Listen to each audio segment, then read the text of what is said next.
Je vais commencer ma vidéo de cette façon. Je suis à 15 km de ma destination. Météo Média annonçait du soleil. 0% de probabilité de pluie. Et voici le temps qu'il fait. J'ai une mise à jour à faire au sujet de Teacher SBD.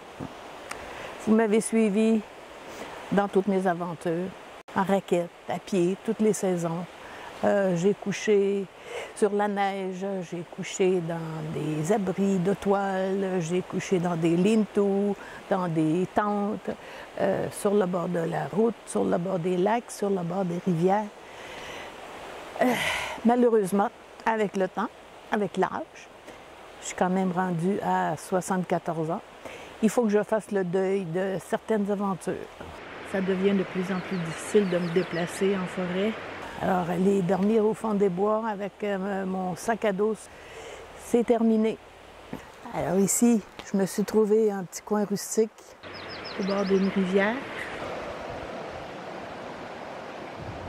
C'est le parc naturel régional de Portneuf. Comme c'est le mois de mai, la semaine, on est seulement 3 campeurs sur les lieux. Quand je suis partie de chez moi, mon véhicule était très propre et mon nouveau matériel de couchage était aussi très propre. Mais avec la grosse pluie qu'on a eue, les chemins boueux, ils sont moins beaux qu'ils étaient. Je vais quand même vous montrer pour que vous vous rendiez compte que l'aventure continue, mais d'une autre façon. Je vous présente donc mon abri mobile qui va me permettre de me rapprocher de la nature malgré mon handicap de mobilité réduite. La beauté de ma micro-roulotte, c'est que je peux la tracter avec ma petite Mazda 3. C'est tout petit. Et comme j'ai déjà tout le matériel qui me permet de cuisiner dehors, je voulais continuer à le faire. Donc, pas une roulotte avec une cuisinette, seulement une place pour dormir. J'ai ajouté une petite table dans le coin qui peut aussi s'installer à l'avant ici. Alors, si jamais je me réveille et qu'il pleut à boire debout, je pourrais me faire chauffer mon café à l'intérieur. J'ai quelques armoires ici. J'ai ajouté une porte pour le haut pour pas que les objets tombent en roulant. Il y a 2 fenêtres et un lanterneau. Et c'est tout ce dont j'ai besoin. J'ai des sorties de prévues, j'ai un road trip aussi. Chaque fois que ce sera possible, j'irai m'installer dans un lieu plus isolé, non aménagé. Alors j'espère que vous allez continuer de me suivre, même si c'est moins aventureux. Depuis que je suis arrivée, j'ai entendu une multitude d'oiseaux. Donc, je me sens vraiment en forêt. Les feuillus n'ont pas encore fabriqué leurs feuilles. Certains ont éclaté leurs bourgeons. Et puis, comme vous voyez, le soleil et le ciel bleu sont revenus. Et comme la rivière est à un niveau assez haut, son débit est rapide et on l'entend chanter. Même s'il fait encore jour, je profite du fait que j'ai pas d'abri à monter et de couchage installé pour allumer un feu tout de suite. Je regarde les belles braises qui s'accumulent. Puis là, je viens de penser que j'ai rien apporté pour faire la cuisson sur le feu. Je vais devoir me contenter de mon réchaud à propane. Alors, j'ai mis de l'eau à bouillir pour le chagar et pour les pâtes 3 minutes. Pour assaisonner les pâtes, j'ai une sauce béchamel parmesan à laquelle je vais ajouter des oignons verts. Je vais tout réchauffer ça ensemble. Et c'est pour accompagner des côtelettes d'agneau marinées que j'aurais pu faire cuire sur le feu, mais que je vais rôtir à la poêle.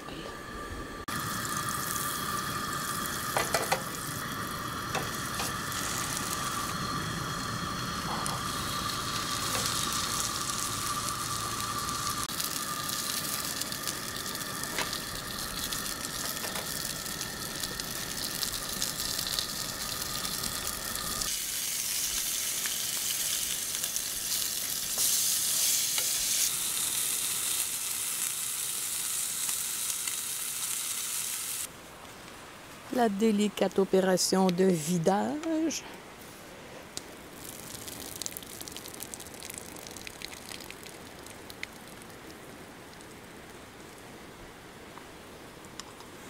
Oh, réussi.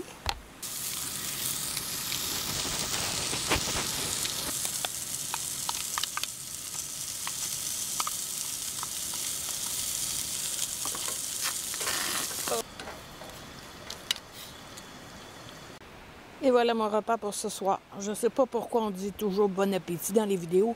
Il y a seulement le vidéaste qui mange. Les grenouilles chantent et le feu m'enchante. Ah, j'ai tellement bien dormi. Malgré qu'il a fait assez froid, ça a baissé jusqu'à 6. Et puis ce matin, les oiseaux et la rivière encore. C'est merveilleux. Et ce que j'ai vu, c'est qu'il y a beaucoup de condensation. Vous avez laissé toutes les fenêtres fermées. Peut-être prévoir pour la prochaine fois. Et le soleil, le ciel bleu. Quel bonheur.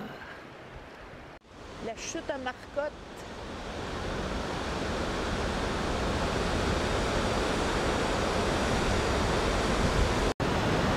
On apprend ici qu'il y a déjà eu un moulin qui était actionné par la chute pour construire les maisons des colons.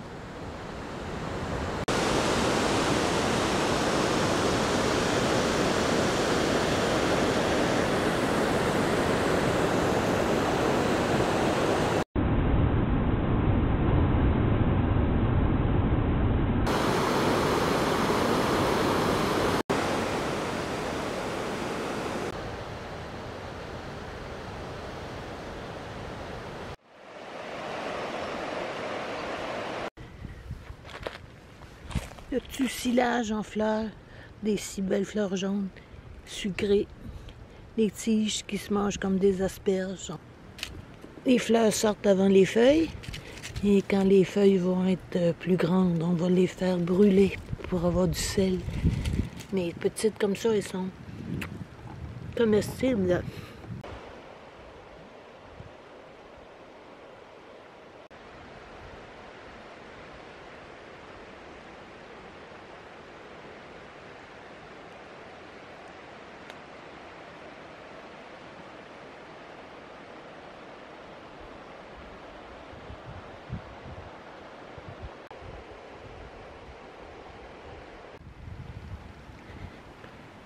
Il y a une belle colonie d'érythrones d'Amérique, dont plusieurs sont en fleurs.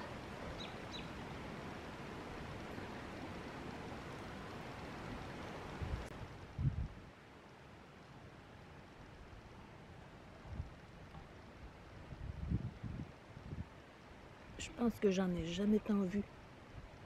Il y a aussi des trilles rouges en fleurs.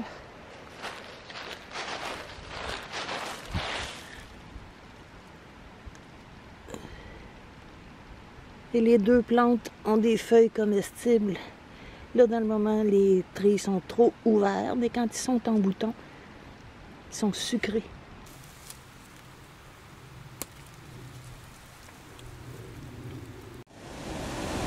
Ah, les trilles en bouton. Il y en a seulement 2, je vais les laisser là.